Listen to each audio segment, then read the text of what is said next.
అన్యుల ప్రసాదాలు క్రైస్తవులు తినవచ్చా తినకూడదా అనే అంశంపై సోషల్ మీడియాలో బాగా వైరల్ అవుతున్నాయి. కొంతమంది తినొచ్చు అంటున్నారు, కొంతమంది తినకూడదు అని అంటున్నారు, కొంతమంది తిన్నా తినకపోయినా పర్వాలేదు అంటున్నారు. క్రైస్తవులు ఎవరిని నమ్మాలో, ఏది నిజమో ఏది అబద్ధమో, ఏం చెయ్యాలి, అసలు తినాలా తినకూడదా, తింటే ఏమవుద్ది, ఒక్కరు కూడా తిన్నగా చెప్పరేంటి, ఖచ్చితంగా వద్దు అని చెప్పొచ్చు కదా, గొడవ లేదు, లేదా తిను అని చెప్పొచ్చు కదా, అటు ఇటు కాకుండా ఎందుకు మమ్మల్ని నలుపుతారు అని పాపం చాలా మంది బైబిల్ చదవలేని వాళ్ళు మందిరానికి వెళ్తారే కానీ బైబిల్లో ఏముందో ఏంటో దేవుడు ఏం చెప్పాడు వాళ్ళకి తెలియదు కనుక దైవజనుల మీద ఆధారపడిపోతూ బతికే వాళ్ళు చాలా మంది ఉన్నారు. ఈరోజు క్రైస్తవుల యొక్క పరిస్థితి ఎలా ఉందంటే ఎవరికి నచ్చిన బోధ వాళ్ళు చేసుకుంటూ వెళ్ళిపోతున్నారు. అయితే ఇంతకీ అన్యుల ప్రసాదాలు తినొచ్చా తినకూడదా అని మనం ఒకసారి ఆలోచించినట్లయితే అసలు మనమెవరం అని ఒకసారి ఆలోచించాలి. అనేజనుల ప్రసాదాలు మనం తినొచ్చా తినకూడదా చెప్పుకునే ముందు మనం ఎవరం అసలు, ఒకప్పుడు మనం ఎవరం అనేజనులం, మరి ఏమయ్యాము ఇప్పుడు క్రైస్తవులం అయ్యాం. క్రైస్తవులు అంటే క్రీస్తును ధరించుకున్నవారు, నిజమైన దేవుణ్ణి తెలుసుకున్నవారు. ఈ క్రైస్తవులు మరలా వెనక్కి వెళ్ళి మరలా వాళ్ళ బంధువుల దగ్గర లేకపోతే వాళ్ళ చుట్టాల దగ్గర వాళ్ళ ఇరుగు పొరుగు వారు ఏదైనా పూజలు పునస్కారాలు చేసుకున్నప్పుడు వాళ్ళతో కలిసిమెలిసి ఉంటారు కాబట్టి వాళ్ళు పిలిచే అవకాశం ఉంది భోజనాలకి. ఈ ప్రసాదం తినడానికి మా ఇంట్లో ఇలా విందు చేసుకుంటున్నాం, ఇలా పూజ చేసుకుంటున్నాం, ఇలా హోమం చేసుకుంటున్నాం కనుక మీరు మా ఇంటికి భోజనానికి రావాలి అని పిలిచే అవకాశాలు ఉన్నాయి, పిలుస్తారు. ఎందుకంటే దగ్గర బంధువులు. అలా వెళ్ళొచ్చా? అలా విగ్రహాల దగ్గర పూజ చేసినవి మతపరమైన విందులకి క్రైస్తవులు వెళ్ళొచ్చా వెళ్ళకూడదా? ఇది ఈరోజు మనం నేర్చుకుంటున్న టాపిక్. రైట్. అయితే అన్యజనులు క్రైస్తవుల్లోకి వచ్చిన తర్వాత వాళ్ళు ఎలా ఉండాలి, ఏం చెయ్యాలి అని బైబిల్ చెబుతుంది. అంటే అపోస్తలులకి యోధా మత ప్రవిష్టులకు డిబేట్లు జరిగాయి. ఏం డిబేట్లు అని అంటే ఒకసారి పౌలు గారికి ఇతరులకు గొడవ వచ్చింది. వాళ్ళేమో సున్నతి చేయించుకుంటేనే రక్షణ అని వాళ్ళు అంటుంటే, కాదు సున్నతి అవసరత లేదు, బాప్తిసం తీసుకుంటే సరిపోద్ది అని చెప్పి పౌలు గారు మాట్లాడతారు. ఇరువురికి వాదం కలిగితే సంఘం అందరూ కలిసి మీరు అలా కాదు, అపోస్తలులు ఉన్నారు యెరూషలేములోకి వెళ్ళి అక్కడ డిబేట్ పెట్టండి, అక్కడ సత్యవేదిక పెట్టండి, అప్పుడు అపోస్తలులే తీర్పు చేస్తారు, పెద్దలు అక్కడ ఉన్నారు కాబట్టి వాళ్ళే తీర్పు తీరుస్తారు అని అన్నప్పుడు పౌలు గారు వాళ్ళకి వ్యతిరేకంగా ఉన్న వాళ్ళు వీళ్ళందరూ కలిపి మొత్తం మీద ఎక్కడికి వెళ్ళారు? యెరూషలేముకి వెళ్ళారు. ఓకే, యెరూషలేముకి వెళ్ళిన తర్వాత అక్కడ డిబేట్ జరిగింది. దేని మీద డిబేట్? సున్నతియా బాప్తిస్మమా? మనుషులకు రక్షణ అనేది ఎలాగా? సున్నతి చేయించుకుంటే రక్షణ, బాప్తిస్మం తీసుకుంటే రక్షణ. ఏం చేయాలి ఇప్పుడు? అన్ని జనులు ఏం చేయాలి? ఇశ్రాయేలీయులు ఎలాగా పుట్టిన ప్రతి ఒక్కరూ ఏం చేయించుకుంటారు? సున్నతి చేయించుకుంటారు. 8వ దినాన్న ఖచ్చితంగా సున్నతి చేయించుకుంటారు. అయితే అన్ని జనులు ఏం చేయాలి? వారి సున్నతి చేయించుకోవాలంటే చాలా కష్టమైన పని, చాలా ప్రమాదమైన పని, భరించలేరు, తట్టుకోలేరు. ఎందుకు వచ్చింది రక్షణ ప్రభావాన్ని వదిలేసి వెళ్ళిపోతారు. కాదు కూడదు మీరు చేయించుకోవాలి అని అంటే అన్యజనులను కష్టపెట్టిన వారు అవుతారు. ఎవరు? అపోస్తలు కష్టపెట్టిన వారు అవుతారు. కాబట్టి మనం వాళ్ళని కష్టపెట్టొద్దు, అన్యజనులను బాప్తిసం తీసుకోమనే చెప్దాం. బాప్తిస్మమే ఇప్పుడు రక్షణ, వాళ్ళ బాప్తిసం తీసుకుంటే వాళ్ళ రక్షణలోకి వచ్చినట్టు.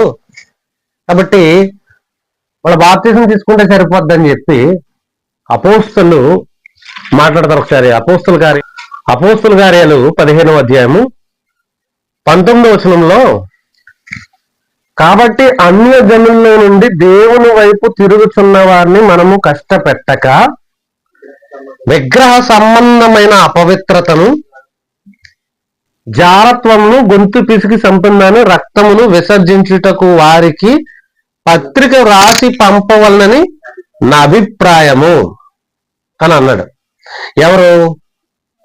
యాకోబు అనే యేసుక్రీస్తు వారి యొక్క సహోదరుడు ఏమన్నాడంటే, అన్యజనుల్లో నుండి దేవుని వైపు తిరుగుచున్న వారిని. అన్యజనుల్లో నుండి అంటే ఎవరిని? మనల్నే. మనం దేవుని వైపు ఎక్కడి నుంచి వచ్చాం? అన్యజనుల నుంచి, విగ్రహాల దగ్గర నుంచి వచ్చాం. మనం విగ్రహాలకు పూజలు చేసి చేసి చేసి ఉన్నాం ఒకప్పుడు కదా.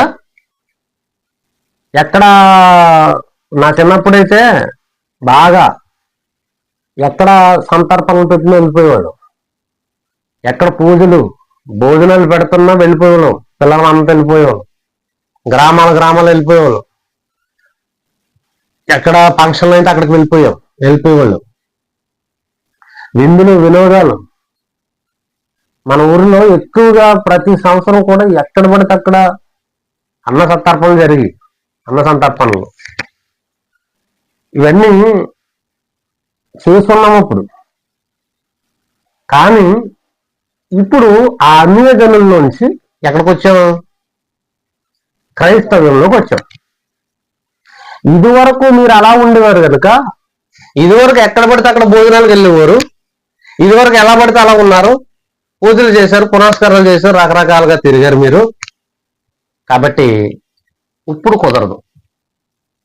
ఎప్పుడు కుదరదు?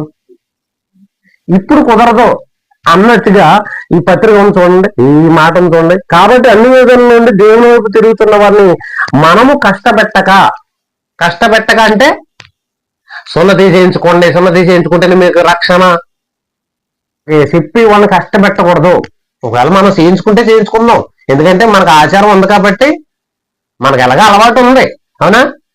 ఇశ్రాయేలీలు సున్నతి చేయించుకోకపోయినా, బాప్తిసం మాత్రం తీసుకోకపోతే వాళ్ళకి రక్షణ లేదు. ఇశ్రాయేలీలైనా, యూదుడైనా, గ్రీసు దేశస్థుడైనా, ఇంకొకడైనా, స్త్రీ అయినా, పురుషులైనా ఎవరైనా నీటిలో మునిగి బాప్తిసం తీసుకుంటేనే వాళ్ళ క్రైస్తవులు అనబడతారు. లేదు నేను సున్నతి చేయించుకున్నాను కాబట్టి నేను నీటిలో మునగనంటే కుదరదు. మాకు అబ్రహాం దగ్గర నుంచి ఉంది కాదంటే అబ్రహాం దగ్గర నుంచి కాదు, వాళ్ళ పితరుడి దగ్గర నుంచి ఉన్న అనాసరం. ఇక్కడ క్రీస్తు వచ్చేసాడు, రావాల్సిన వాడు భూమికి వచ్చేసాడు. ఆయన ఎలాగైతే చెప్పాడో, ఎలాగైతే నడుచుకోమన్నాడో అలా నడుచుకోవాల్సిందే. అప్పుడు నువ్వు క్రైస్తవుడు అవుతావు. కాబట్టి ఇక్కడ ఏమన్నాడు? అన్య జనుల్లో నుండి దేవుని వైపు తిరుగుతున్న వారిని మనం కష్టపెట్టక విగ్రహ సంబంధమైన అపవిత్రతను, నెక్స్ట్ జారత్వమును, గొంతు పిసికిని చంపిన దానిని, రక్తమును విసర్జించుటకు. ఏం చేయాలంటే వీటిని? ఇందులో విగ్రహ సంబంధమైన అపవిత్రత అన్నాడా? అంటే విగ్రహానికి సంబంధించింది ఏదైనా ఏంటది? అపవిత్రతే. అర్థమవుతుందా? విగ్రహానికి సంబంధించింది. ఎవరో ఇంటికట్టు కొంచెం పులిహార ఏదో తీసుకొచ్చారు, దేనికి సంబంధించింది? అది విగ్రహానికి సంబంధించిందే. వాళ్ళ ఇంట్లో కదా వండుకోలేదు కదా. మేము ఇంట్లో సరదాగా బిర్యానీ తయారు చేసుకున్నాము, మీకు కొంచెం తీసుకోండి అంటే అది ప్రాబ్లం లేదు, ఇంట్లో తయారు చేసుకున్నారు కాబట్టి.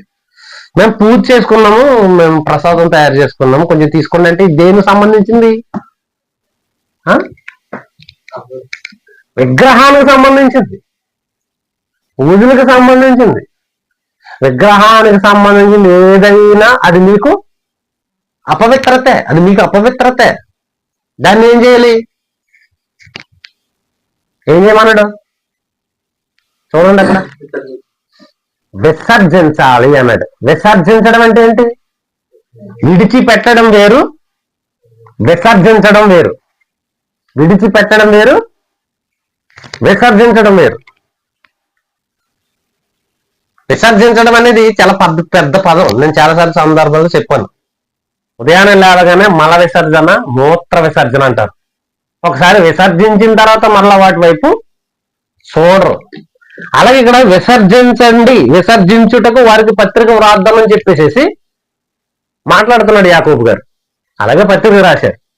అది బర్నబా గారు, పౌలు గారు తీసుకెళ్లారు. అది అంటే ఇక్కడ మనకు స్టార్టింగ్ అపోస్తుల కార్యాల్లో అపోస్తులు ప్రారంభించగానే ఈ ప్రసాదాలకు సంబంధించిన మ్యాటర్ మనకి ఏం అర్థమవుతుంది ఇక్కడ?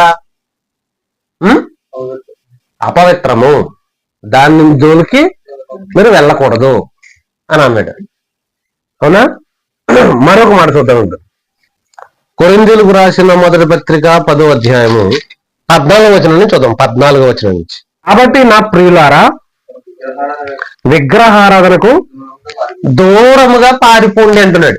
విగ్రహారాధనకు దూరంగా పారిపోండి అంటే అర్థం ఏంటి? అంటే దగ్గరుండి ఏమవుద్ది? నేను విగ్రహారాధన చేయనులేండి, వాళ్ళ పక్కన ఎక్కడ ఉంటాను అంటే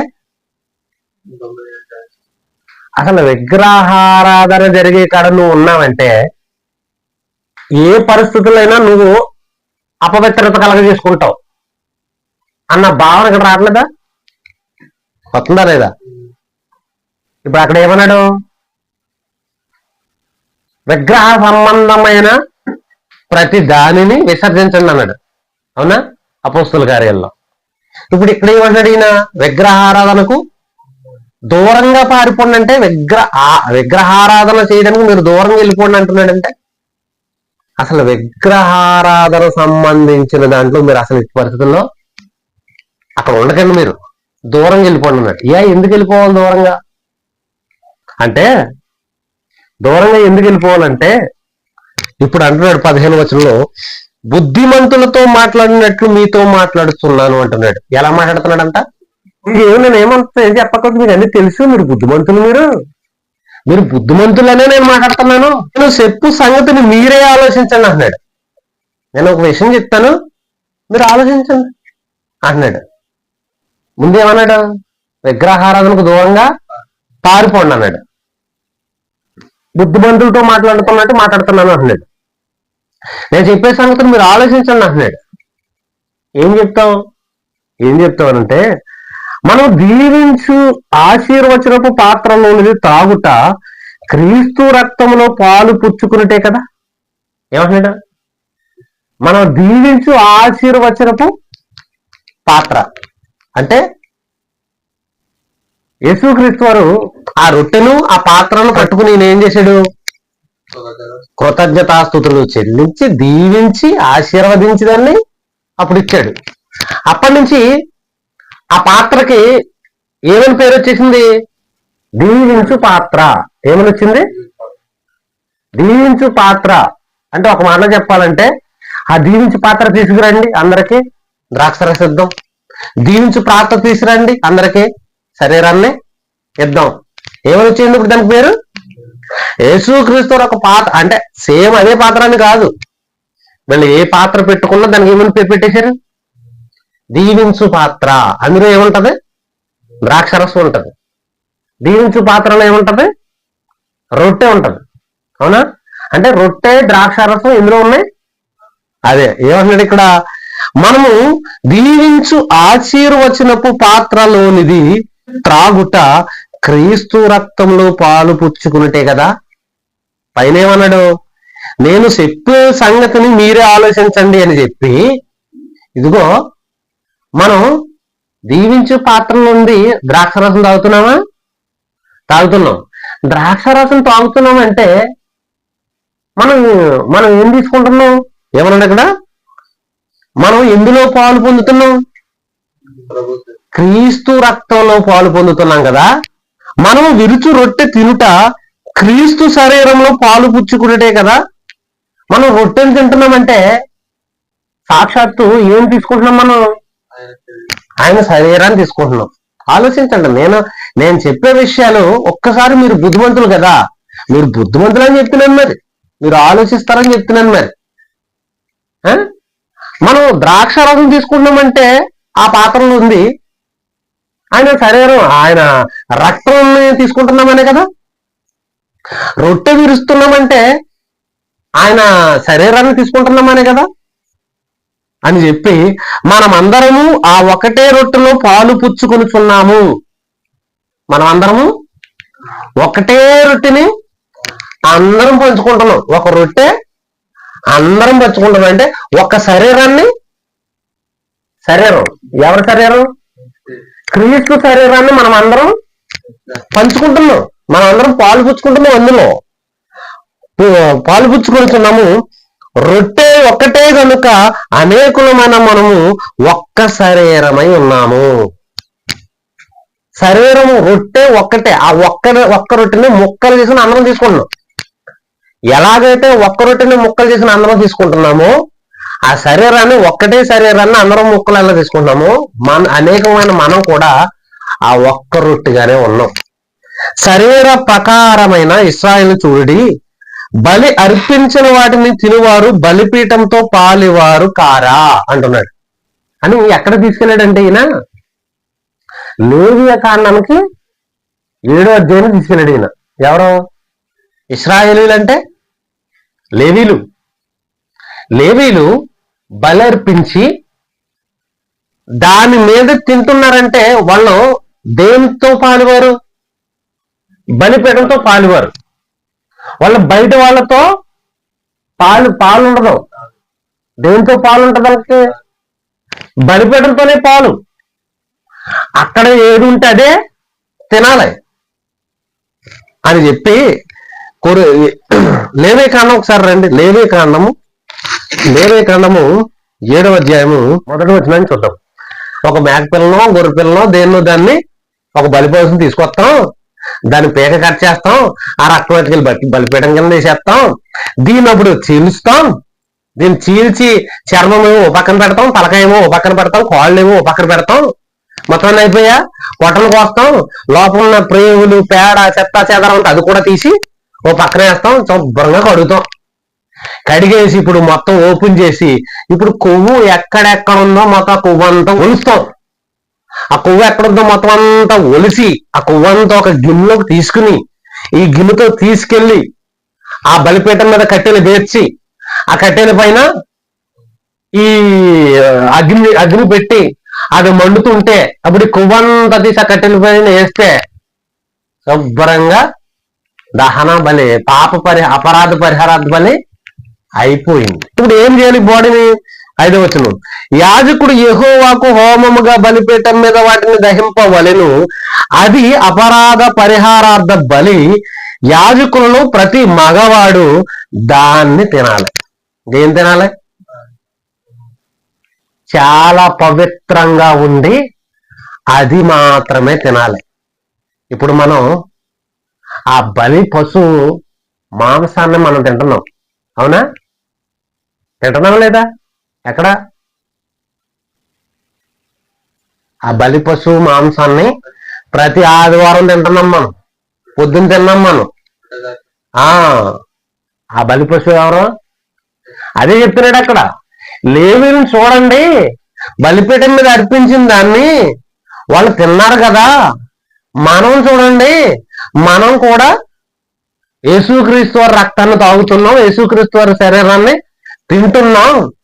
మనం యేసుక్రీస్తు వారి శరీరం తింటున్నప్పుడు, యేసుక్రీస్తు వారి రక్తం తాగుతున్నప్పుడు మనం ఈయంతో పాలువారు అవుతున్నాం కదా. ఎవరితోటి? యేసుక్రీస్తు వారితో పాలువారు అవుతున్నాం. ఆయన రక్తంతో పాలువారు అయిపోతున్నాం, ఆయన శరీరంతో పాలువారము అవుతున్నాం. మనం ఈయనకి పాలువరస అయిపోతున్నాం. ఇప్పుడు ఈ లేవీలు చూడండి, ఈ ఇశ్రాయేల్లో వీరు ఎవరితో పాలువారు అవుతున్నారు? బలిపీఠంతో పాలువారు అవుతున్నారు. బలిపీఠం మీదకి వచ్చే ప్రతిదీ ఎవరికి? ఇప్పుడు అదనమాట. వాళ్ళకి ఆహారం ఏంటి అంటే బలిపీఠం మీదకి వచ్చేదే వీళ్ళ ఆహారం. ఏం చేయాలి దాన్ని? 6వ వచనం, అది అతి పరిశుద్ధము, ప్రతి మగవాడు దాన్ని తినవలను, అది అతి పరిశుద్ధము, పరిశుద్ధ స్థలంలో దాన్ని తినవలను. ఎక్కడ తినాలంట? ఇప్పుడు ఈ బలిపీఠానితో పాలువారైన వారు ఈ లేవీలు దేంతో పాలువారయ్యారు? బలిపీఠంతో లింకప్ పెట్టుకున్నారు వీళ్ళు. వీళ్ళు ఎక్కడ ఉంటారు? ఎక్కడ తినాలి వీళ్ళు? అక్కడే తినాలి, పరిశుద్ధమైన స్థానంలో అదే తినాలి. అది మరి వేరే వాళ్ళకి పెట్టకూడదు. అలాగని వాళ్ళు తినకుండా ఉండకూడదు, ఖచ్చితంగా తినాలి. అలాగ ఒక రూల్ ఉంది. తినకపోతే చాలా దెబ్బ వాళ్ళకి. తినకపోతే అది కాక మిగిలి ఉంటే మేము తినను అని అంటే చాలా డేంజర్ ఉంది బైబిల్లో. అదేంటో తర్వాత చూద్దాం దాని గురించి. తర్వాత దాని జనవలను పాప పరిహారార్థ బలి గూర్చి గాని అపరాధ పరిహారం గూర్చి గాని అదే విధి. తర్వాత ఆ అధ్యాయం అంతా చదివితే ఈ లేవీయులు యాజకులు ఆ పాప పరిహారార్థ బలి గాని, సమాధాన బలి గాని, అపరాధ పరిహారార్థ బలి గాని, ఈ 3 బలులు కూడా వాళ్ళు ఆ పశువులను తినాలి. ఏం చేయాలి? తినాలి. అదే చెప్తున్నాడు ఇక్కడ ఈయన. దాంతో పాలువారు అయ్యారు కనుక దాన్నే ఎవరను కొరింథీయులకు రాసిన మొదటి పత్రిక 10వ అధ్యాయము, కొరింథీయులకు రాసిన మొదటి పత్రిక 10వ అధ్యాయము మళ్ళీ పైనుంచి చదువుదాం మనం. నేను చెప్పు సంగతి మీరే ఆలోచించుడి. మనం దీవించు ఆశీర్వచనపు పాత్రలను త్రాగుట క్రీస్తు రక్తంలో పాలు పొచ్చుకున్నట్టే కదా. మనం విరుచు రొట్టె తినుట క్రీస్తు శరీరంలో పాలు పుచ్చుకున్నటే కదా.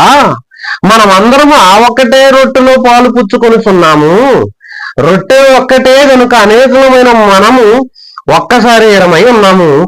శరీర ప్రకారమైన ఇశ్రాయిల్ని చూడండి. బలి అర్పించిన వాటిని తినువారు బలిపీఠంతో పాలివారు కారా? శరీర ప్రకారం ఒకసారి ఇశ్రాయిల్ని చూడండి, లేవీని చూడండి. బలిపీఠం మీద బలి అర్పించిన వాటిని తినేవారు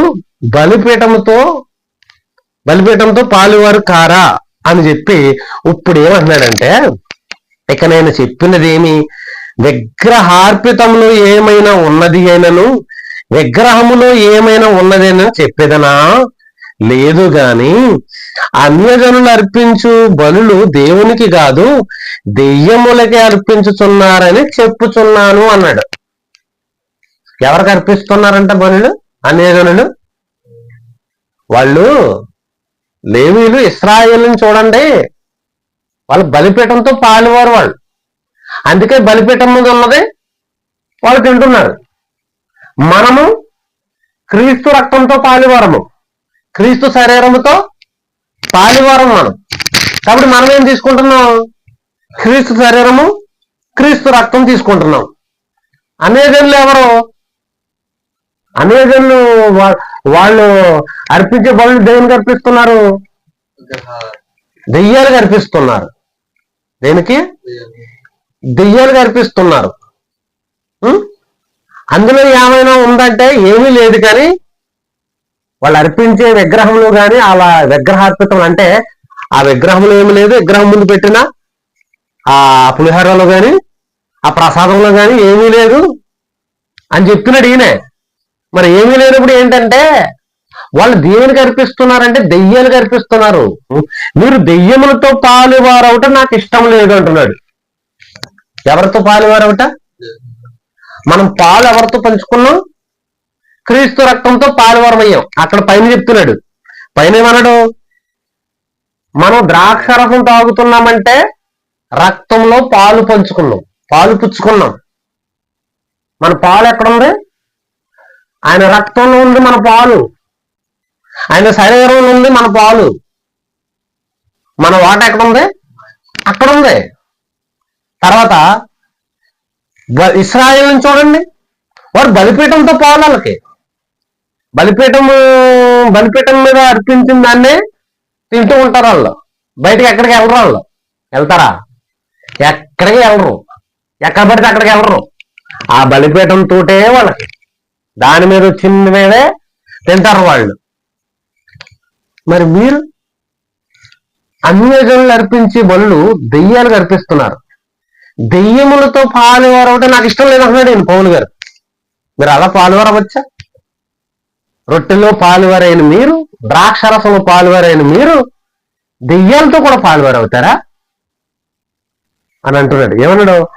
మీరు దెయ్యములకి అర్పించుస్తున్నారని చెప్తున్నాను. మీరు దెయ్యములతో పాలువరవటం నాకు ఇష్టం లేదు. మీరు ప్రభు పాత్రలోనిది దెయ్యముల పాత్రలోనిది కూడా త్రాగనేరరు అన్నాడు. ఏమన్నాడు? దెయ్యముల పాత్రలోని కూడా త్రాగనేరరు. ప్రభు బల్ల మీద ఉన్న దానిలోను దెయ్యముల బల్ల మీద ఉన్న దానిలోను కూడా పాలు పొందనేరరు. రెండాటిలో కూడా పాలు పొందకూడదు. ఇక్కడ పాలు పొందేసి అక్కడ పాలు పొందేస్తారా? ఇశ్రాయేలు లేవీలు బలిపీఠం దగ్గర పాలు పొందుకుంటున్నారు. బలిపీఠం దగ్గర పాలు పొందుకుంటున్నారు. వాళ్ళు ఇంకెక్కడైనా పాలు పొందుకుంటున్నారు. వాళ్ళు అక్కడే కదా, వాళ్ళు ఇంకెక్కడికి వెళ్ళకూడదు కదా. అలాగే మీరు క్రీస్తు రక్తంలో పాలు పొందుకుంటున్నప్పుడు, క్రీస్తు శరీరంలో పాలు పొందుకుంటున్నప్పుడు, మరలా దెయ్యాలతో మరలా అనేక ప్రసాదాలలోకి మరలా పాలు పొందుకుంటున్నారంటే ఎందుకు అలా చేస్తున్నారు మీరు అని చెప్పి మాట్లాడుతూ, ప్రభువుకు రోషం పుట్టించెదమా, ఆయన కంటే మనము బలవంతులమా అంటున్నాడు ఇక్కడ. ఆ మాట ఆ మాట చూడండి ఎంత పవర్ఫుల్ గా ఉందో. ప్రభువుకు రోషం పుట్టించేదమా, ఆయన కంటే మనము అంటే అర్థం ఏంటి? మీరు ఇలా చేస్తే ప్రభువుకి మండుతుంది గట్టిగా. మండు ఏం చేస్తాడైనా? రాజుల మొదటి గ్రంథము 14వ అధ్యాయము 21వ వచనం 22వ వచనం మనం చూసింది. యూదా దేశమందు సొలొమోను కుమారుడైన రెహబాము ఏలుచుండెను. రెహబాము 41 సంవత్సరములు వాడైనప్పుడు ఏలనారంభించెను. తన నామముంచుటకై ఇశ్రాయేలు గోత్రములన్నిటి నుండి యెహోవా కోరుకున్న యెరూషలేము పట్టణమందు అతడు 17 సంవత్సరములు ఏలును. అతని తల్లి అమ్మోనీయురాలు, ఆమె పేరు నయమా. యోధావారు యెహోవా దృష్టికి కీడు చేసి అన్నాడు. 22వ వచనం ఏంటి? యోధావారు యెహోవా దృష్టికి కీడు చేసి తమ పితరులు చేసిన దానంతటిని మించినట్లుగా పాపము చేయొచ్చు ఆయనకు రోషం పుట్టించిరి. ఆయనకి ఏం పుట్టించారంట? చదువుకున్నాం కదా మనం. ఆయనకు రోషం పుట్టిస్తే, యోధావారు పాపం చేసి దేవునికి రోషం పుట్టిస్తే దేవుడు ఏం చేశాడు? రెహబాము యోధావారి మీదకి ఐగుప్తు రాజైన శేషకును పంపించి తుక్కి కింద లేపి పడేశాడు. శతగ్గొడి చెవులు మూసేశాడు. మామూలుగా లేదు. రెహబాము అంత రాజు. అవునా? రెహబాము ఎవరు? సాక్షాత్తు దావీదు గారు మనవడు. ఏమైనా శేషక్ రాజుని, ఆ ఐగుప్తు రాజుని ఏమైనా ఎదుర్కోగలిగాడా? ఐగుప్తు రాజు వచ్చి సర్వనాశనం చేసి యూదా దేశాన్ని అంతటిని సర్వనాశనం చేసి పట్టణాలన్నీ పట్టేసుకుని సొలొమోను చేయించిన బంగారపు డాళ్ళు, బంగారం ఎన్నో సామాగ్రులన్నీ మొత్తం దోచుకుని యెరూషలేమంతా యూదా దేశం అంతా ఖాళీ చేసేసి మొత్తం అన్ని పట్టుకెళ్ళిపోయి వీళ్ళందరినీ దాసులు చేసుకున్నాడు. ఏమైనా ఎదిరించగలిగాడా? ఏమన్నా వాడి బలం సరిపోయిందా? ఏమన్నాడు ఇక్కడ? పౌలు గారు ఏమన్నాడు చూడండి ఒకసారి. కొరింథీయులకు రాసిన పత్రిక మొదటి పత్రిక 10వ అధ్యాయము 22వ వచనంలో ఏమన్నాడు? ప్రభువులకు రోషం పుట్టించేదమా, ఆయన కంటే మనం బలవంతులమా. ఆయన కంటే మనం బలవంతులమా అంటే ఆయనకు రోషం పుడితే, ఆయన కోపం వస్తే సినిమా ఎలా ఉంటుందో రెహబాముని అడిగితే చెప్తాడు. బాబు దయచేసి ఆయన కోపం పుట్టించకండి బాబు, ఓసారి మేము ఇలాగే చేసాం మేము చేస్తే ఆయనకు కోపం వచ్చి రోషం పుట్టి ఐగుప్తు చక్రవర్తి శేషకుని పంపించాడు మా మీదకి. తోలు తీసి ఆరేసాడు. మాకు మేము ఏం చేయలేకపోయాము. మా వల్ల నేను మహారాజునైనా సరే, నా కింద కొన్ని లక్షల మంది సైన్యం ఉన్నా సరే వాడిని ఎదిరించలేకపోయాను. నా బలం సరిపోలేదు ఎవరిని ఎదిరించడానికి, ఆ వచ్చిన ఉగ్రతను ఎదిరించడానికి. దేవుడు పంపించిన శత్రు సైన్యాన్ని ఎదుర్కొనడానికి ఎవరికి బలం లేదు? రెహబాముకి బలం లేదు. అర్థమవుతుందా? ఇక్కడ దేవుడు చేయొద్దన్న పని చేస్తే, దేవునికి కోపం పుట్టిస్తే ఇక మన వెనకాల ఏముంది? వాడికి రథాలు ఉన్నాయి, రెహబాముకి సైన్యం ఉంది, లక్షల మంది సైనికులు ఉన్నారు, బోళ్ళంత బలం ఉంది. అయినా దేవుని రోషాన్ని ఎదుర్కోలేకపోయాడు. దేవుడు పంపించిన శత్రువుల్ని ఎదుర్కొనే శక్తి బలం వాడికే సరిపోలేదంటే మనం దేవుడు చెయ్యొద్దని పని చేస్తే ఇక మన దగ్గర ఇంకేం బలం ఉంది? మనం ఏం చేయగలుగుతాం? అంటే అన్యజనుల్లో నుంచి రక్షణ పొందిన మనము తిరిగి మరలా అన్యజనుల యొక్క లక్షణాలు ఆల్రెడీ ఇంతకు ముందు చేసినట్టుగా మనం ఉంటామని అలాగేం చేస్తామేమని చెప్పి అపోస్తలులు, దేవుని సేవకులు వీళ్ళంతా ఏం చెప్తున్నారనంటే ఎట్టి పరిస్థితుల్లో మీరు విగ్రహార్పితము దగ్గరికి వెళ్ళకండి క్లియర్ గా చెప్తున్నారు. అవునా? నెక్స్ట్ ఇంకో మాట చూద్దాం. ప్రకటన గ్రంథము 2వ అధ్యాయము. ఇప్పుడు ప్రారంభ వచనాల్లో కొన్ని అవకతవకలు ఉన్నా లాస్ట్ కి కంక్లూజన్కి వచ్చేసరికి ఏదైతే చెప్పారో అదే కన్ఫర్మ్ అవుతుంది. ముందు మాటలన్నీ ఏమైపోతాయి? కొట్టుకెళ్ళిపోతాయి. అన్ని లాస్ట్ మాటే నికరం అవుతుంది.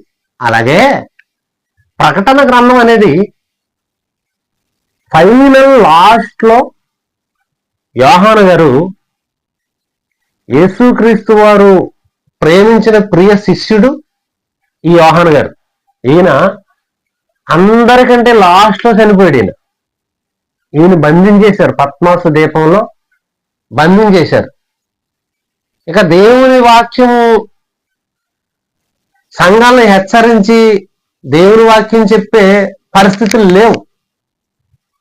అయితే అలాంటి పరిస్థితుల్లో రోమా చక్రవర్తుల పరిపాలనలో క్రీస్తు సంఘాలన్నీ కూడా చాలా ఇబ్బందులు పడుతున్నారు. భయంకరమైన శ్రమలు జరుగుతున్నాయి, శ్రమలు పెడుతున్నారు. క్రీస్తు దేవుడు, యేసుక్రీస్తు దేవుడు లేదా యేసుక్రీస్తు మెస్సయ్య, ఆయనే ప్రభు, ఆయనే రాజు అని అంటే ఈ రోమా చక్రవర్తులు అందరూ క్రైస్తవులను పట్టుకుని భయంకరంగా హింసిస్తున్నారు. వీళ్ళు కొంతమంది ఈ హింసలు, ఈ బాధలు పడలేక ఏం చేస్తున్నారంటే ఇక క్రైస్తవ్యాన్ని వదిలేసుకుంటున్నారు. చాలా మంది క్రీస్తు మెస్సియా, క్రీస్తు రాజు, ఆయనే మా ప్రభు అని అంటే చంపేస్తున్నారు. కాబట్టి ఇంకా ఆయన మాకు ప్రభు కాదు, నువ్వే మా దేవుడు అని రోమా చక్రవర్తులను, కైసరుల్ని మా దేవుడు అని అంటే ఇంక వదిలిపెట్టేస్తారు వాళ్ళని. అర్థమవుతుంది మీకు?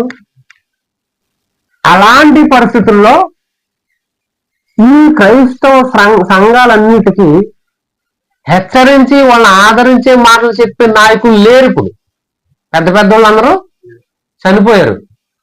ఉన్నా ఒక్కడు ఎక్కడున్నాడు? పద్మాసు దీపంలో ఉన్నాడు, ఇరుక్కుపోడు. ఇప్పుడు అపోస్తలులు ఎవరైనా సరే, ఈ 12 మందిలో పెద్దల్లో ఎవడైనా ఒక అపోస్తలుడు చెబితే ఈ సంఘాలన్నీ కొంచెం ధైర్యం తెచ్చుకుంటారు. మామూలు నాలంటోళ్ళు ఇంకొకరు వెళ్తే సంఘాలు వినరు. కానీ ప్రారంభ అపోస్తలులు క్రీస్తు యొక్క శిష్యుల్లో ఎవరైనా చెబితే ఈ సంఘాలన్నిటికీ ఓదార్పు వస్తుంది, వింటారు. అప్పుడు యేసు ప్రభువు సాక్షాత్తు ఈ యోహాను గారికి ప్రత్యక్షమయ్యి అప్పుడు ఏమంటాడంటే, యోహాను, నువ్వు 7 సంఘాలకు నువ్వు లెటర్లు రాయి అంటాడండి. అర్జెంటుగా లెటర్లు రాయి. ఇదిగో పరిస్థితులు తారుమారుగా ఉన్నాయి, మీరు కష్టపడి సంఘాలు కట్టారు, చక్కగా మీరు బాగానే చేశారు. కానీ కొన్ని సంఘాలేమో తప్పుడు బోధలతో రకరకాలుగా వెళ్ళిపోతున్నాయి. కొన్ని సంఘాలేమో శ్రమల పాలైపోయి నాశనానికి వెళ్ళిపోతున్నాయి. వాళ్ళ విశ్వాసాన్ని కోల్పోయే అవకాశం ఉంది. ఇలా మొత్తం కష్టపడిన నా సంఘం అంతా నాశనం అయిపోయే పరిస్థితిలో ఉంది. కాబట్టి నువ్వు అర్జెంటుగా లెటర్ రాసి, నువ్వు ఆ లెటర్లో ఈ మాటలు రాసి నేను చెప్పినట్టుగా నువ్వు వాళ్ళకి పంపించు.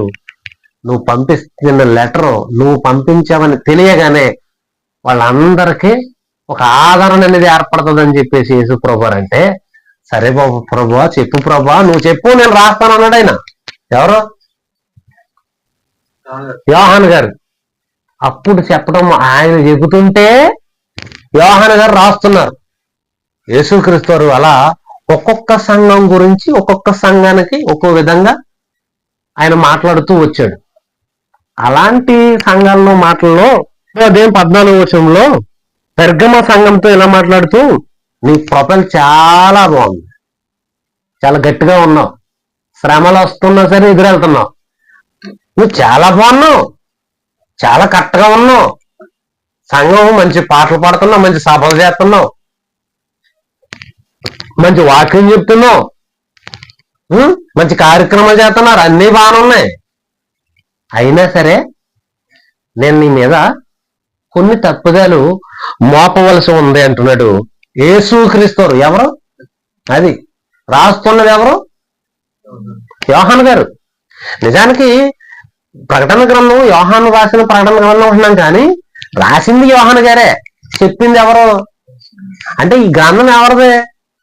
యేసుక్రీస్తు గ్రంథం అనాలి. అసలు ఖచ్చితంగా మాట్లాడుకుంటే యేసుక్రీస్తు వ్రాయించిన ప్రకటన గ్రంథం అని అన్నాడు, యోహాను పేరుని తీసేసి. రైట్. ఏమన్నాడు అక్కడ ఆయన? యేసు ప్రభు గారు ఏమంటున్నారు? అయినా నేను నీ మీద కొన్ని తప్పిదములు మోపలుస్తున్నారు, ఏదనగా విగ్రహములకు బలి ఇచ్చిన వాటిని తినునట్లును. ఏమినట్లు? తినేలాగా, విగ్రహాలకు బలిచ్చే వాటిని తినేలాగా, జారత్వము చేసేలాగా, ఇశ్రాయేలుకు ఉరియడ్డమని బాలాకునకు నేర్పిన బిలాము బోధను అనుసరించిన వారు నీలో ఉన్నారు. అంటే బిలాము గాడు ఒకప్పుడు విగ్రహాలకు పెట్టిన వాటిని భుజించేటట్లు, జాగ్రత్తం చేసేటట్లు బాలాకు అనే మోయాబు రాజుకి బిలాము అనేవాడు ఒక ప్రవక్త నేర్పడాడికి. ఆ బోధని కొంతమంది ఇంకా మీ సంఘంలో అనుసరిస్తున్నారు. అంటే ఏం పర్వాలేదు, విగ్రహాలకు పెట్టింది తినేచ్చు, అదేం తప్పు కాదు, అందులో ఏముంటది, విగ్రహంలో ఏమి లేదు, విగ్రహార్పితంలో ఏమీ లేదని గుడ్డిగా నమ్మేసేసి గుడ్డిగా చెప్పేసి తినిపించేసి వాళ్ళు నీ దాంట్లో ఉన్నారు. బిలాము బోధన అనుసరిస్తున్నారు కొంతమంది నీ దాంట్లో ఉన్నవాళ్ళు. అంటే బిలాము బోధన అనుసరిస్తున్నారంటే అర్థం ఏంటి? ఆ బిలాము బోధ కరెక్ట్గానే చెప్పాడురా, తప్పేముంది, విగ్రహాల దగ్గర పెట్టింది అది అది దేవుడు చేసిందే కదా, దేవుడు అన్ని చేసాడు, అన్ని తినేయండి. దేవుడు గన్నేరు చెట్లు వేసాడు కదా, అది తినేచ్చు. ఇంకా దేవుడు ఈ సృష్టిలో ఎన్నో మనకి చాలా కొన్ని అసహ్యమని కనబడతా ఉంటాయి. ఎన్ని ఎవరు సృష్టించారు?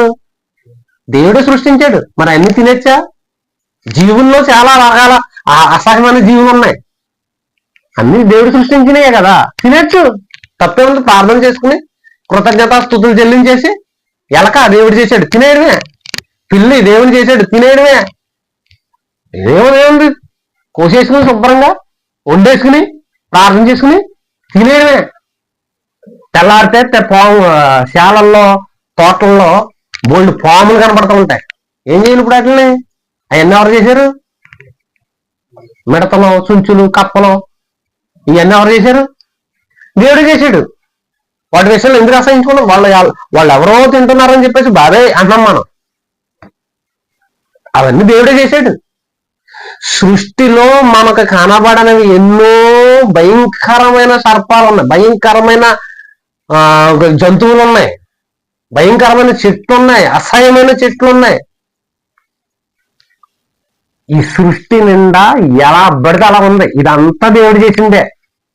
అణువు ఎవరు చేసింది? దేవుడే చేశాడు. మరి అంతా కృతజ్ఞతాస్తుతులు చెల్లించేసి ప్రార్థన చేసుకుని తినేద్దామా? పౌలు గారు అంటారు ఒకసారి, కొరింథీయులకు రాసిన మొదటి పత్రిక 10వ అధ్యాయము 23వ వచనం, 10వ అధ్యాయం 23వ వచనం, అన్ని విషయములందు నాకు స్వతంత్రము కలదు గాని అన్నీ చేయదగినవి కావు. ఇప్పుడు నేను పట్టుకుని మన షాప్లోకి పాము వచ్చేసింది, దాన్ని పట్టుకుని కొట్టేసి చంపేసి దాని చర్మాన్ని చీల్చేసి దాని ముక్కల కింద నరికేసి ఏ ప్లేట్ తినే అవకాశం ఉందా నాకు? లేదా? నాకు స్వతంత్రం ఉందా తినేయడానికి? ఉంది. కానీ తినవచ్చది? అదే అంటున్నాడు ఇక్కడ. ఏమని? అన్ని విషయములందు నాకు స్వతంత్రం కలదు గాని అన్ని చేయదగినవి కావు. ఇప్పటికిప్పుడు నేను వెళ్ళి శుభ్రంగా 500 పెట్టి ఫుల్గా మందు కొట్టవలసిన స్వతంత్రత నాకు ఉందా లేదా? కానీ చెయ్యొచ్చా? చెయ్యకూడదు. ప్రతి విషయంలోనూ స్వతంత్రత ఉంటది. మనం ఏం తినాలో ఏం తాగాలో మన ఇష్టం. కానీ అది చెయ్యాలా, చెయ్యొచ్చా, చెయ్యకూడదా అనేది ఆలోచించాలి. అర్థమవుతుంది మీకు?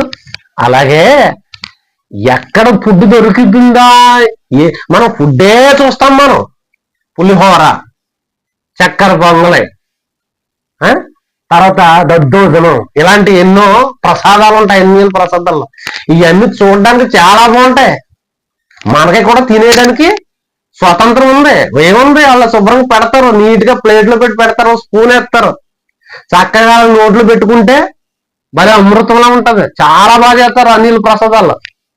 తినేయడానికి స్వతంత్రం ఉంది, కానీ తినొచ్చా? అదే అన్నాడు, తినడానికి స్వతంత్రం ఉంది కానీ తినడానికి పర్మిషన్ లేదు, తినదగినది కాదు. అదే చెప్తున్నాడు ఇక్కడ. ఇక్కడ ఏమంటున్నాడు? విగ్రహములకు, ప్రకటన గ్రంథం 2వ అధ్యాయము 14. అయినను నేను నీ మీద కొన్ని తప్పిదములు మోపవలసి ఉన్నది. అదేమనగా విగ్రహములకు బలి ఇచ్చిన వాటిని తినునట్లును, జారత్వము చేయునట్లును ఇశ్రాయేలుకు ఊరివడ్డమని బాలాకునకు నేర్పిన బిలాము బోధ అనుసరించి వారు నీలో ఉన్నారు.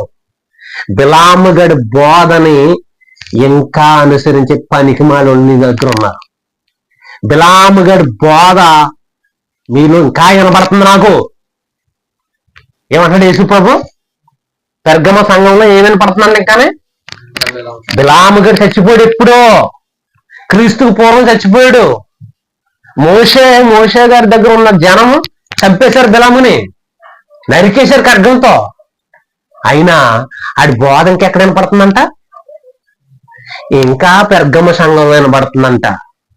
నాకు అదే తప్పు అన్నాడు. ఎవరు? యేసు ప్రభు అన్నాడు, భయంకరమైన తప్పు చేస్తున్నావు నువ్వు అంటున్నాడు. ఇది ఈ సంఘం చేసిన తప్పు. ఖచ్చితంగా అక్కడ విగ్రహములు బలిచ్చిన వాటిని బోధ కనపడుతుందని చెప్పేసి అంత మెన్షన్ చేస్తే ఇది రూపకలంకారంగా చెప్పింది అన్నారు కొంతమంది. రూపకలంకారం అంటే ఎగ్జాంపుల్ గా చెప్పండి. పోనీ దీనికి ఒరిజినల్ ఏంటి చెప్పండి. అది విగ్రహాలకు పెట్టిన భోజనం గురించే, విగ్రహ ప్రసాదాల గురించే మాట్లాడుతున్నాడు. అక్కడ రూపకలంకారం ఏమీ లేదు. అక్కడ అంత క్లియర్ గా ఉంది. ఇప్పుడు ఇంకో సంఘం ఏంటి? తుయితైర సంఘం. 18వ వచనం చూడండి. 18 నుంచి 2వ అధ్యాయం 18వ వచనం. తుయితైరలో ఉన్న సంఘపు దూతకు ఇలాగ వ్రాయము, అగ్ని జ్వాల వంటి కన్నులను అపరంజిని పోలిన పాదములు గల దేవుని కుమారుడు చెప్పు సంగతులు ఏమనగా, నీ క్రియలను, నీ ప్రేమను, నీ విశ్వాసమును, నీ పరిచర్యను, నీ సహనమును నేను ఎరుగుదును. ఏమేమి ఎరుగుతాడంటే ఈయన? నీ క్రియలు నాకు తెలుసు, నీ ప్రేమ ఎలాంటిదో నాకు తెలుసు, నీ విశ్వాసం ఎంత గొప్పదో నాకు తెలుసు, నీ పరిచర్య, నీ సహనం, అయ్యో నాకు అన్ని తెలుసు అని చెప్పి నీ మొదటి క్రియలు కన్నా నీ కడపటి క్రియలు మరి ఎక్కువైనవని ఎరుగుదును. అంటే ప్రారంభంలో కంటే ఇప్పుడు ఇంకా చాలా బాధ ఎక్కడున్నావు నువ్వు అంటాడు. ఏ సంఘంతో? తుయతైర సంఘంతో దేవుడు అంటున్నాడు, యేసుప్రభు అంటున్నాడు, ప్రారంభంలో నీ విశ్వాసం కంటే ఇప్పుడు నీ విశ్వాసం సూపర్, డబల్ ఉంది. నీ క్రియ ప్రారంభంలో కంటే ఇప్పుడు ఇంకా సూపర్, చాలా బాగుంది, అన్నీ బాగున్నాయి. అసలు నిన్ను చూస్తుంటే నాకు చాలా చోట ముచ్చటగా ఎత్తున్నావు, ముచ్చట వస్తుంది నీ చూస్తుంటే అన్నట్టు అని చెప్పి అయినా అన్నాడు. అయినను నీ మీద తప్పు ఒకటి మోపవలసి ఉంది. ఇందాక కొన్ని తప్పులు, ఇక్కడ ఒక తప్పు మోపవలసి ఉంది. ఏంటంటే తాను ప్రవక్తనని చెప్పుకొనుచున్న యెజబెలు స్త్రీని నీ ఉండనిచ్చి ఉన్నావు. జారవత్వం చేయుటకును, విగ్రహములకు బలి ఇచ్చిన వాటిని తినుటకును అది నా దాసులకు బోధించుచు వారిని మోసపరుచుచున్నది అన్నాడు. ఎవరంట? ఎవరా ఆవిడ? యెజబెల్ అనే స్త్రీ. ఈ యెజబెల్ అనే స్త్రీ ఎవరు అనంటే, చరిత్రలో బైబిల్ స్కాలర్స్ ఇలా చెప్తున్నారు, రెండు రకాలుగా చెప్తున్నారు. ఒకటి ఏంటంటే, ఏలియా గారి కాలంలో యెజబెల్ ఉంది కదా, అహాబు భార్య, ఆవిడ అని చెప్తున్నారు. అయితే ఈవిడేనా అని అనుకుంటే, అక్కడ ఏమన్నాడు, అక్కడ 20వ వచనంలో, అయినను నీ మీద ఒకటి తప్పు మోపవలసి ఉన్నది, ఏమనగా తాను ప్రవక్తినని చెప్పుకొనుచున్నా యెజబెలను స్త్రీ. ఆ యెజబెల్ అనే స్త్రీ ఎవరంట? ఆవిడ ప్రవక్తి అంట. ప్రవక్తి అంటే ప్రవచనాలు చెప్పే. యెషయా గారు ఎవరు? ఒక ప్రవక్త. దేవుని స్వరం అలా వింటాడు, ప్రవచిస్తాడు. యిర్మీయా గారు ఎవరు? ఒక ప్రవక్త. బైబిల్లో ఎంతో మంది ప్రవక్తలు ఉన్నారు. ఇప్పుడు కూడా చాలా మంది నేను ఈ కాలం నాటి ప్రవక్తనే నేను అని ఇప్పుడు కూడా చాలా మంది మాట్లాడుతున్నారు. ఎవరు ప్రవక్తలో ఏంటో ఏం బోధన చేస్తున్నారో అర్థం కాదు, కానీ ఇష్టానుసారంగా మాట్లాడుతున్నారు. అయితే ఈవిడెవరంట? ప్రవక్తి అయిన యెజబెల్ ఈవిడ. మరి ఆహాబు దగ్గర ఉన్న యెజబెల్ ఎవరు? ఆవిడెవరో? ఆవిడ రాణి అయిన యెజబెల్. అవునా? మనం రాజుల గ్రంథాన్ని ధ్యానిస్తున్నాం కాబట్టి కొద్ది రోజులు, 2-3 రోజులు ఆగితే మనం ఆల్రెడీ వెళ్ళిపోతాం. మనం అక్కడికి ఆల్రెడీ మనకు తెలుసు హిస్టరీ. అయినా మళ్ళీ ఒక వరుసకి వెళ్తున్నాం కదా, మనం వెళ్తాం. ఆవిడెవరు? రాణి అయిన యెజబెల్. ఆవిడ సీదోనీయురాలు. నిజానికి ఆవిడ తండ్రి ఎవరు అని అంటే, చరిత్ర ఇది బైబిల్లో ఉండదు. ఇశ్రాయేల్ చరిత్రలో ఆవిడ తండ్రి ఒక దుర్మార్గుడు, ఒక పూజారి, ఒక దేవత గుడికి, వాళ్ళ దేవత గుడికి పూజారి అతను.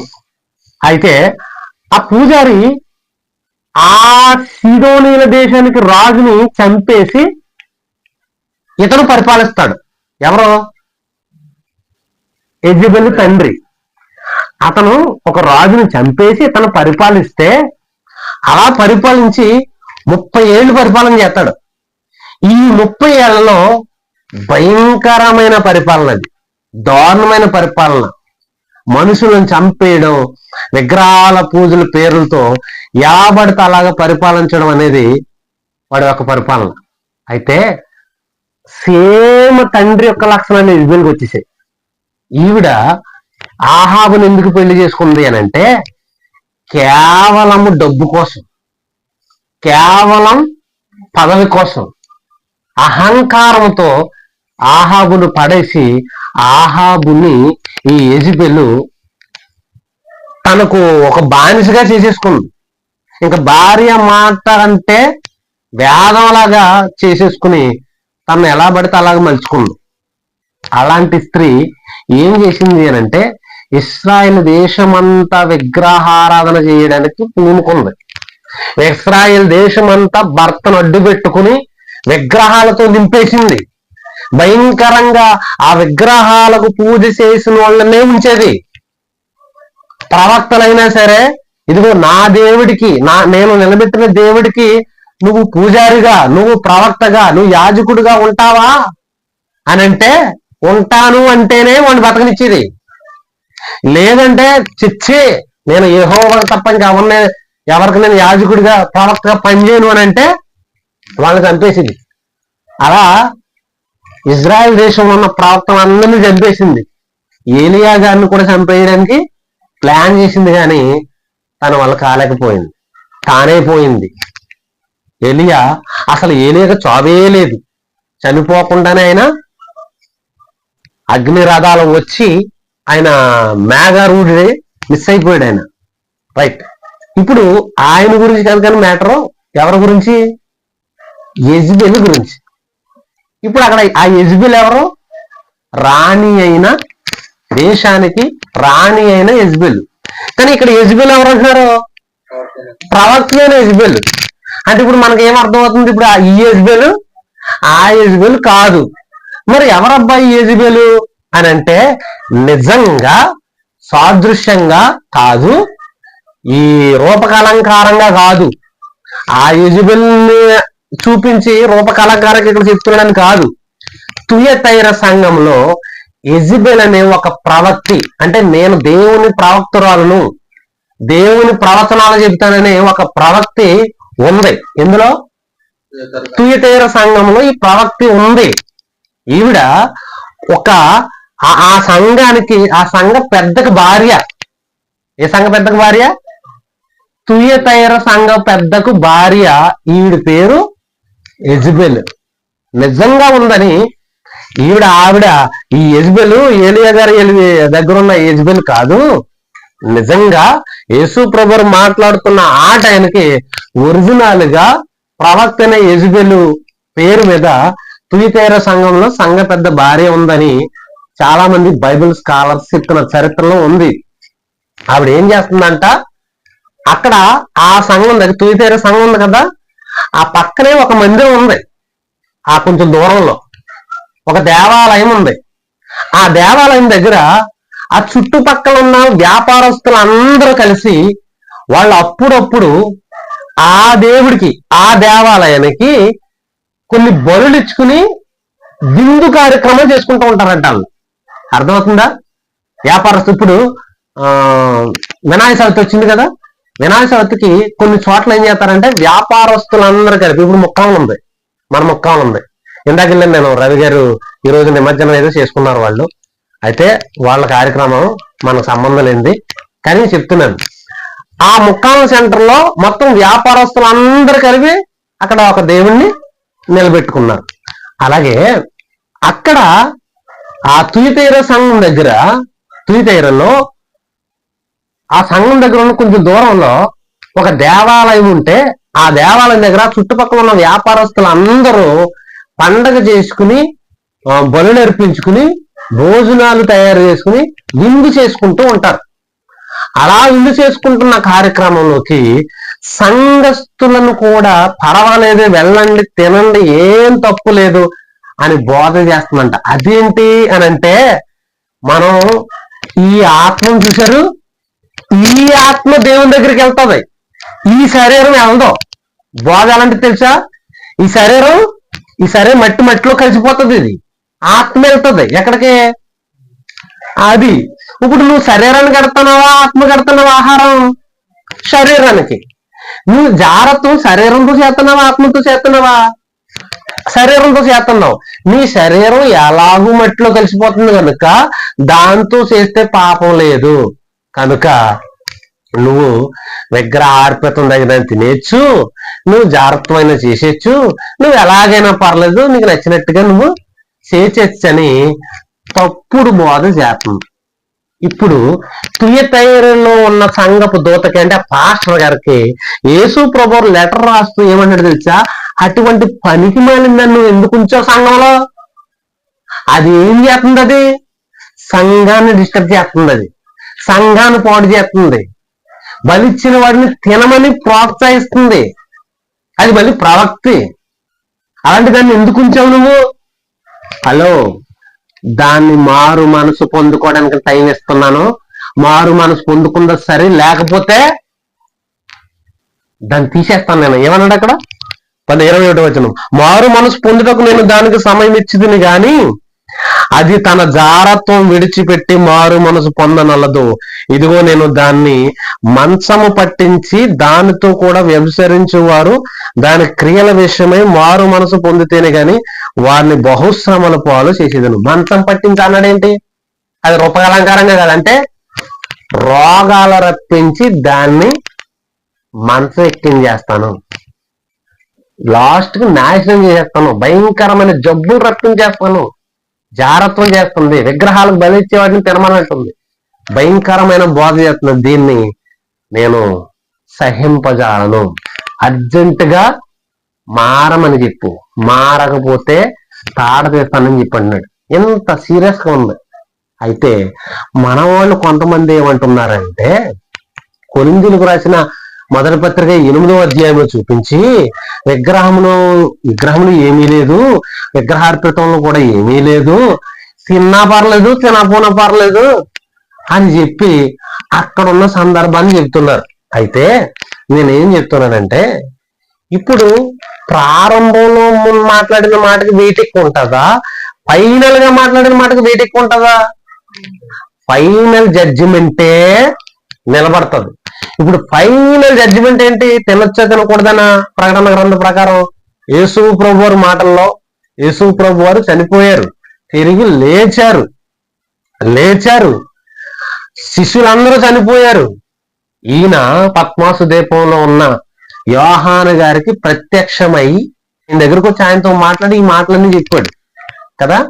దీన్ని బట్టి మనకి ఏమర్థం అవుతుంది? విగ్రహాలకు అర్పించిన వాటిని తినకూడదు, ఎట్టి పరిస్థితుల్లో అస్సలు తినకూడదు. ఈ లోకములకు వేరై మీరు మారు మనసు పొంది బాప్తిసం పొందండి అన్నాడు పేతురు గారు.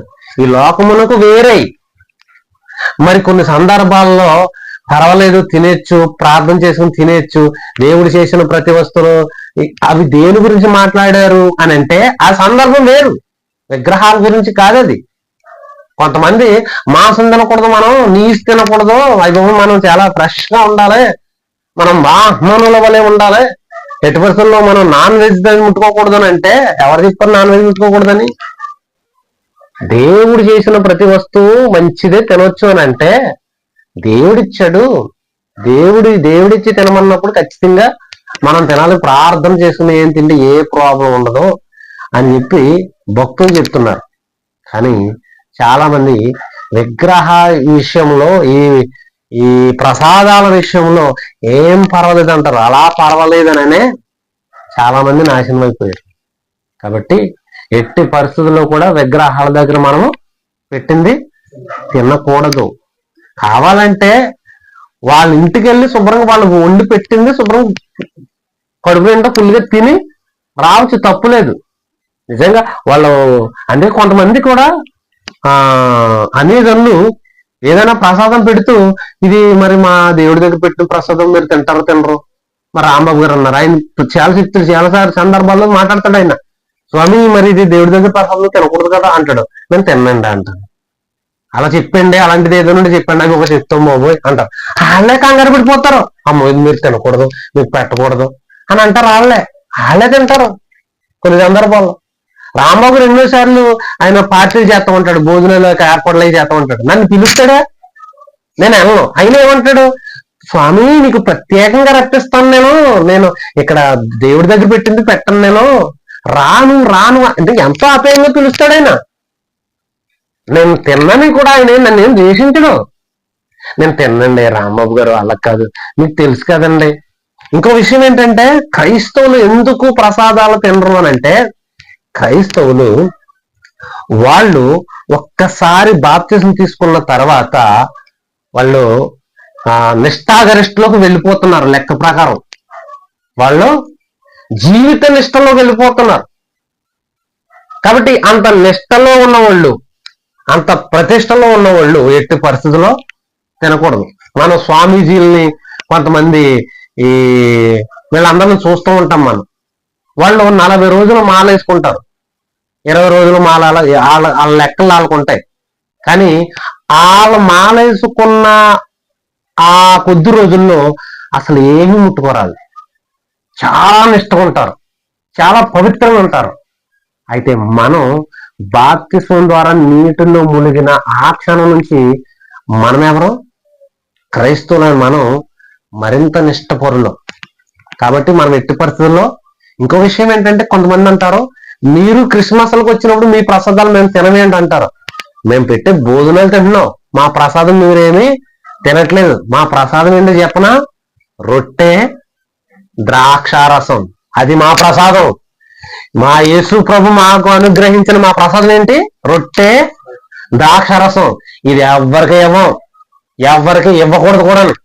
అసలు గట్టిగా మాట్లాడితే క్రైస్తవులైన వారినే యేసు ప్రభు గారు ఏమన్నారు, పౌలు గారు ఏమన్నారు, మీరు పరిశీలించి పరీక్షించుకుని తీసుకోండి, దీన్ని మీరు ఎలా పడితే అలా తీసుకోవద్దు, మిమ్మల్ని మీరు పరీక్షించుకుని తీసుకోండి, ఇది తీసుకోవడానికి మీరు యోగ్యలో కాదో చూసుకుని తీసుకోండి అన్నాడు. అంటే ఆ ప్రసాదం, ఆ రొట్టె ద్రాక్ష రసం తీసుకునే అవకాశం క్రైస్తవులైన మనకే పూర్తిగా లేదు. ఇంక ఇతరులకు ఎక్కడ పెడతాం? ఇది మన అసలైన ప్రసాదం, రొట్టె ద్రాక్ష రసం. అందులోనే మనం పాలు పుచ్చుకుంటాం, ఇంకెందులోనూ పాలు పుచ్చుకోకూడదు. ఇక తినడానికి ఆహారం, మన పొట్ట నింపుకోవడం, జీవనానికి మనం భోజనం చేస్తాం. ఎక్కడైనా డౌట్ వస్తే ఖచ్చితంగా ఆపేస్తాం, ఆపేయాలి. వాడే నిజమైన క్రైస్తవుడు. అది చూసి అనేక మంది ఇలా ఉండాలి, ఒక్క మాట మీద ఉన్నారు, ఒక తాట మీద ఉన్నారు, తినకూడదంటే తినకూడదు, చెయ్యకూడదంటే చెయ్యకూడదని నిష్టలో ఉన్నారు, దాన్నే పోషించుకుంటున్నారు. ఇదే భక్తి అంటే, ఇదే భక్తి. అప్పుడు దేవునికి మహిమ వస్తుంది. మనకు తెలుసు కదా, రేకాబీలు మద్యం తాగొద్దని ఇర్మియా గ్రంథం ఉంటది. రేకాబీలు మద్యం తాగొద్దని రేకాబు పితరుడు చెబితే వాళ్ళు ఎన్ని తరాలు గడిచిపోయినా మందు తాగలేదంట. అది చూసి ఆశ్చర్యపోయాడు దేవుడు. అవునా, దేవుడే ఆశ్చర్యపోయాడు, ప్రజలను కూడా ఆశ్చర్యపరిచాడు. ఈ రోజుకి కూడా విశ్వాసులు, క్రైస్తవులందరూ ఆ మాట చదువుకున్నప్పుడల్లా ఆశ్చర్యపోతూ ఉంటారు. దానివల్ల ఏంటి? మహిమ కలుగుతుంది. ఆ రేకాబుకి మహిమ వెళ్ళిపోతుంది. అవునా, వాళ్ళ పితరుడు పెట్టాడు, ఆడు ఎంత గొప్పోడు బాబు, అతను అంత గొప్పోడు కాబట్టి వీళ్ళకంతా పాటిస్తున్నారని చెప్పేసి. అలాగే మన దేవుడు పెట్టిన నియమాన్ని మనం పాటించినప్పుడు మన దేవుడు గొప్పోడని ప్రజలందరూ ఘనపరుస్తారు. అందుకే పౌలు గారు ఏమంటారంటే, మీరు భోజనం చేసినా పానం చేసినా ప్రభు మహిమ కొరకే చేయండి అంటాడు. అంటే అర్థం ఏంటి? మీరు ఏం చేస్తారు చేయండి, నాకు తెలియదు, ప్రభువు మాత్రం మహిమ వెళ్ళాలి. మీ ఇష్టానుసారంగా తినేది తాగుతానంటే ప్రభు మహిమ వెళ్తుందా? ఆగిపోతేనే మహిమ వెళ్తుంది. స్త్రీలు క్రైస్తవులకు తగినట్టుగా, దేవుని భక్తులకు తగినట్టుగా స్త్రీలు ఉండాలంటే ఎలా ఉండాలి? గంగిరుద్దుల్లో తయారైతే భక్తి పరుల్లో ఉంటారా? అనుకోగలిగి, స్వస్థ బుద్ధి కలిగి, నీతి న్యాయము వివేకములు ఇలాంటివి ధరించుకుని స్వస్థ బుద్ధి కలిగి ఉంటే అప్పుడు భక్తి పరురాల్లాగా కనిపించారు. దేవునికి మహిమ వెళ్తుంది. ఇష్టానుసారంగా జీవిత దేవుని మహిమ వెళ్తుందంటే వెళ్ళదు. మన ఇష్టానుసారంగా తినేసేసి, ఎలా పడితే అలా తినేసేసి మనం క్రైస్తవులం అంటే దేవునికి మహిమ వెళ్ళదు. తిట్టుకుంటారు, అన్ని జనులే తిట్టుకుంటారు. ఈడెక్కడ క్రైస్తవుడు రా బాబు, ఇక్కడ తినేస్తాడు, అక్కడ తినేస్తాడు, అది చేసేస్తాడు, ఇది చేసేస్తాడు, ఈడు క్రైస్తవుడు ఏంట్రా బాబు అనుకుంటారు. అర్థమవుతుందా? కాబట్టి క్రైస్తవులమైన మనము ఎట్టి పరిస్థితుల్లో కూడా విగ్రహానికి సంబంధించిన అపవిత్రతలో మనం పాలు పొందుకొనకూడదు. మనం పాలు పుచ్చుకోవాల్సింది ఎందులోనంటే, ఇశ్రాయేలు లేవీలైతే బలిపీఠం దగ్గర పాలు పుచ్చుకుంటారు. మనమైతే ఎక్కడుంటాం? రొట్టె దగ్గర ద్రాక్షరసం, ఆయన రక్తంలో పాలు పుచ్చుకుంటాం, ఆయన శరీరంలో పాలు పుచ్చుకుంటాం. ఒక్కటే శరీరమైన మనం అందరం కలిపి ఆయన శరీరాన్ని మాత్రమే పాలు పుచ్చుకుంటాం. విగ్రహారాధన ఎట్టి పరిస్థితుల్లో, విగ్రహారం దగ్గర పెట్టిన ప్రసాదాల విషయంలో నిషేధం క్రైస్తవులకు. ఓకేనా? ప్రార్థన చేసుకుందాం. పరిశుద్ధుడు